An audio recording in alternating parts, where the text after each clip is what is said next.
Жакшыбы? Батыр. Кел отурула. Көрүп сүйүнүп турам мен азырына. Биздин Кыргызстан эгемендүүлүк алган тарыхта биринчи жолу байгелүү орунга жетип отурасың. Бул тарыхый окуя. Биздин Кыргызстан эгемендүүлүккө жеткенде биринчи окуя да бул. Буга чейин баягы СССР мезгилинде биз Союздун составы кезде баягы Орузбек Назаров чыгып жүргөн, Курнявкалар чыккан.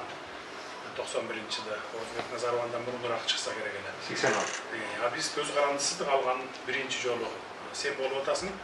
Ошон үчүн мен как президент катары, мындай боксту, спортту сүйүүчү катары Атай чакырып, мынакей Камчы Кыдыршаевич Байкең билесиң өзү да бокс